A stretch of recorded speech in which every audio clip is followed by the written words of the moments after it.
dog, new tricks. Hi, Ellen McCauley, prayed off in Syracuse, New York. And you might have heard me say I was an old dog learning new tricks in more ways than one. I am reading a book called The Battlefield of the Mind. I'm not going to call on you, but I would encourage anyone. Does anyone but me have this battlefield up here with these thoughts? Anyone else have a battlefield in their mind? Oh my gosh, yes! And you think, oh, I'm not good enough, or what? What if I do this? What if that? What? This, that? Oh, what about next week? What about last week? What about what I did in 1970? Oh my gosh, oh my gosh. And there's a never-ending voice that goes on and on and on. And I try to get away from myself, but I'm still here. I can't escape, and that's why I go, Jesus, Jesus, I trust in you. Well, I love this book. And I want to read this little paragraph here. Here's what people say to themselves. I'm not going to make it. This is too hard. I always fail. It has always been the same. Nothing ever changes. I'm sure other people don't have this much trouble getting their minds renewed. I might as well give up. I'm tired of trying. I pray, but it seems as if God doesn't hear me. He probably doesn't answer my prayers because he's so disappointed in the way I act. Anyone ever think those thoughts? Anyone ever say, I'm not going to lose weight. This is too hard. I always fail. I always weigh the same. Nothing ever changes. So I can gain weight. Ellen doesn't have as much trouble losing weight than I do. Other people in the group don't have as much trouble as me. I'm going to give up. I'm tired of trying. God doesn't care about my weight. Anyone ever have those thoughts? Well, let me talk about Joyce Meyers a little bit more. Did you know that the Israelites wandered in the desert for 40 years? Does everyone know that? Everyone knows that, right? Do you know how long a trip it actually was for them to take? Does anyone know? 11 miles. Did you read this? Yeah, 11 miles. They took 40 years to make an 11-mile trip. 11-mile trip. And Joyce did this study on it, and I can't do it justice tonight because it is so powerful, but I'm going to hit the high points. Because the reason it took them 40 years to do an 11-day trip is because they had a wilderness mentality. And I think a lot of us, including myself, have a wilderness mentality, and I'm working on it. Through the grace of God, I'm working on it, and I know a lot of us are, but I want everyone to work on it.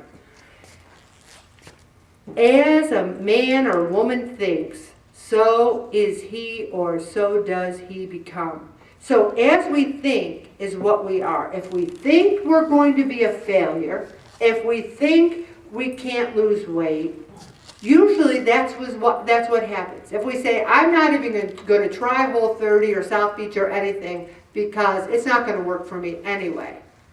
So it doesn't work for you anyway because you didn't try it. Change of behavior is directly related to change of mind. Susan said actions. Change of behavior has to be in actions, but you have to renew your mind first. Get your mind on the promised land and off of Egypt and the wilderness. Get your mind on your weight loss, healthy goals, and off of your past, where you are today, the mistakes you've made in the past. And I want to go over the 10 wilderness thinking. What are you full of? God's will or your own? Wilderness mentality number 1. My future is based on my past and my present. In my past, I failed at every diet, every time I tried to lose weight, every single time I failed. I am not going to fail this time. I'm not. My present right now, for me, I know that I'm not going to fail. I'm at that point. Praise God. I don't have this wilderness mentality where weight is concerned. But I do have it in other areas. Like I think, I didn't save enough money for retirement. Don't have enough money now. I still owe too much money on our mortgage. And am I going to be okay someday? Am I going to be out underneath the Destiny viaduct going, give me $5. I worry, do we have enough? But the birds, God clothes them. He takes care of the birds, the animals. He takes care of us. So, the Israelites had no positive vision for their lives. No dreams, no goals. Their goals. Everything was based on what they had seen in the past and what they could see now, and they couldn't see the promised land, so they didn't believe it was there. They never saw beyond their circumstances currently. Is your attitude wait and see, or see and wait? Take a positive look at the possibilities of the future and begin to call those things that may be not as if they are. You take a positive look and say, right now I weigh 200, but I can see myself getting to 180. Or you can say to yourself, right now I weigh 170, but I can see myself being 150. That's a goal. It's a thought. Here's the wilderness mentality number 2. Someone do it for me. I don't want to take the responsibility. I don't know how Moses did it, because all they did was complain. Why aren't you doing this? Moses turned his back and they were building, golden calves and all this sort of thing. They were complainers, grumblers, and they expected Moses to do everything for them. God has given us all ability. He wants us to respond to the opportunity. He has put it right in front of us. This group He put in front of us. Get up, awake from lethargy, and that's what Lent is. We need to take responsibility for ourselves. Don't wait until all the conditions are perfect or all lined up. Remember in Ellie's witness, she said, I didn't join the group because I was waiting for this or that, and I didn't join it then because I was waiting for this or that, or I didn't join it here. It's never going to be the perfect time to get healthy. Now is the time. People with a wilderness mentality want to have everything and do nothing. You want to be at your goal weight, but you can't walk away from the bagels and cream cheese or the donuts. Plenty of wishbone, but not so much backbone. Wilderness mentality number 3. Please make everything easy. I can't take it if things are too hard. This is too hard is one of the biggest excuses I hear. Joyce said that, and I say that too. I think fighting cancer is hard. I think having a sick child or losing someone you love is hard. This week,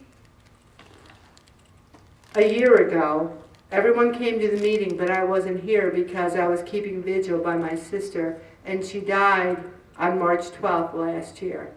That was hard. That was hard.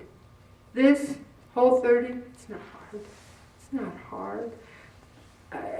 That was hard. And thank you too, because when I came back, you guys bought a leaf for the Holy Family entranceway, and you were so loving and kind toward me. That's what mercy is. That's what kindness is. People who think things are too hard, though, get discouraged and depressed during trials, and they think God isn't listening. I wondered why she had to suffer, but I didn't think God wasn't there. I knew He had an answer for me, but maybe not in this life. People get emotional, and they have a fit, and they whine. Why can't I eat what that other person eats? It's not fair.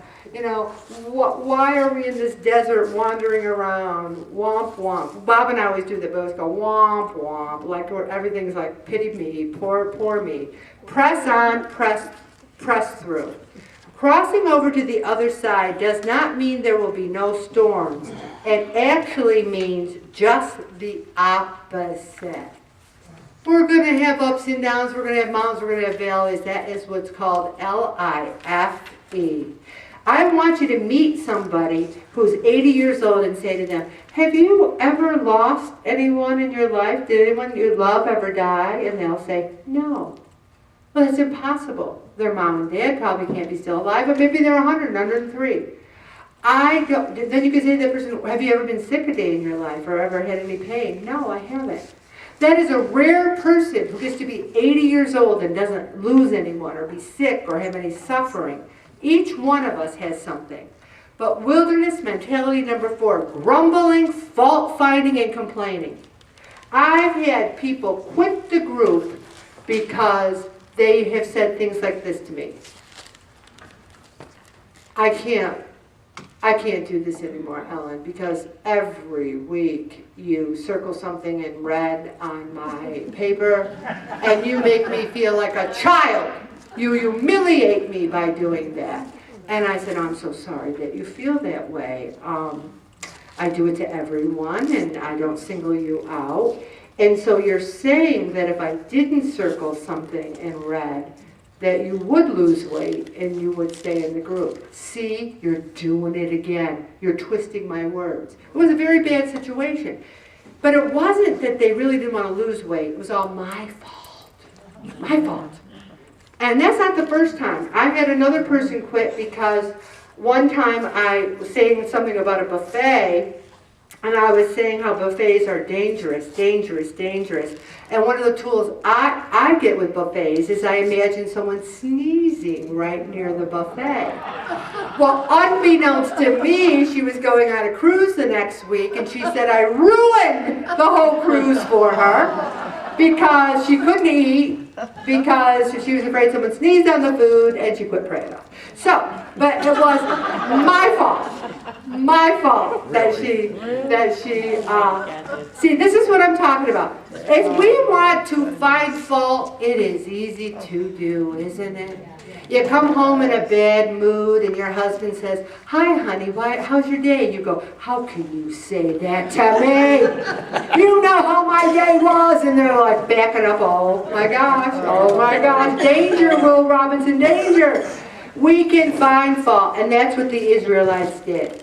Jesus suffered without complaint, with trust, silently, and he never changed. He remained the same.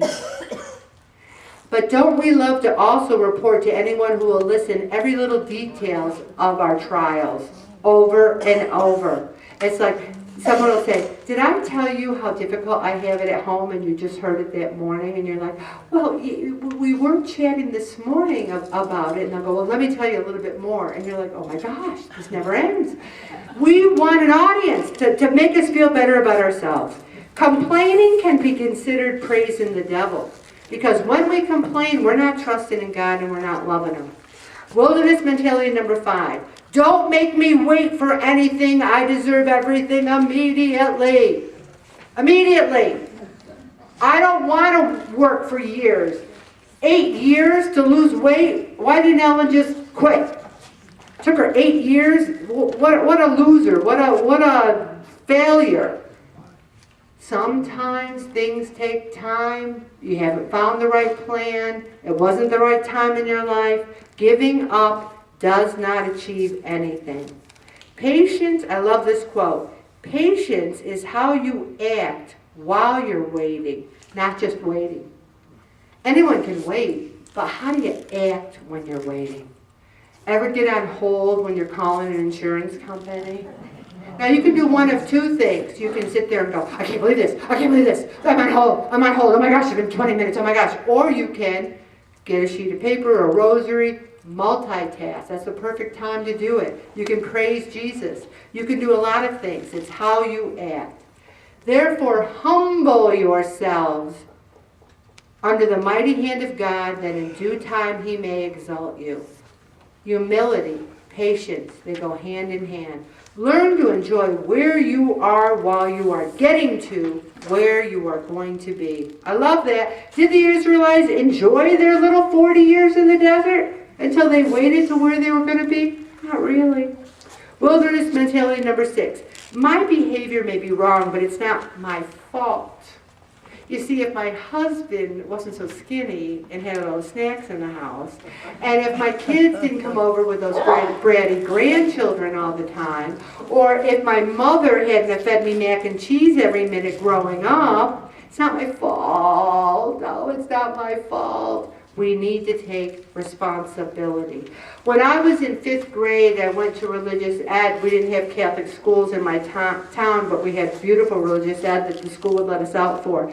And we had this new young priest, and he's like, 5th grade we're in. He goes, do any of you, he spoke very properly, do any of you young children know what culpability means? And we're like, huh? You know, we barely know our names in fifth grade. And so he's like, so then he explained what culpability was, taking responsibility for your actions, owning them. And from that point on, I loved that word.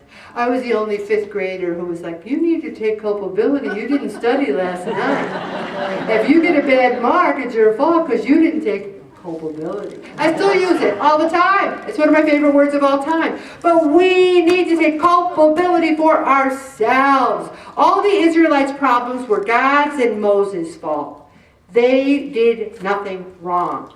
Something in your past, a person, a circumstance in your life may be the reason for wrong behavior, but do not allow it to become an excuse to stay that way.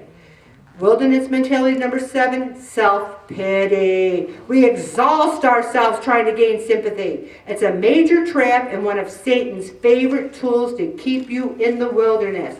Poor me, I work so hard, I try so hard. Open the fridge, what's in there? Poor me, poor me. That's a pity party. Anyone ever have a pity party for one and it's all about the food? We have to have an acknowledgement that things might not be the way we thought they would be, but Jesus, we trust in you. The Holy Spirit is in us. Wilderness mentality number 9, jealousy, envy, and comparison. I have to say, I don't have this. God bless me. I'm not a jealous person. But if some of you are out there going, no wonder Ellen can lose weight. Bob's so great. Or she's got a wonderful husband. Ellen, if she was single like me or had a bad husband like me, she wouldn't lose weight. Comparing to other people's situations aren't good because you don't really know their lives. You only see certain things. Take responsibility and ownership for yourselves. Wilderness mentality number 10. I'm going to do it my way or not at all. And so I say to people who are doing it their way, the favorite Dr. Phil statement, how's that working for ya? If doing it your way is working for you, then do it your way. Sing like Frank Sinatra, I did it my way. And it worked, wonderful. But if it's not working for you, then maybe you need to change something else. And I just love this. I encourage everyone to read it, and I'm stopping right there, Bobby.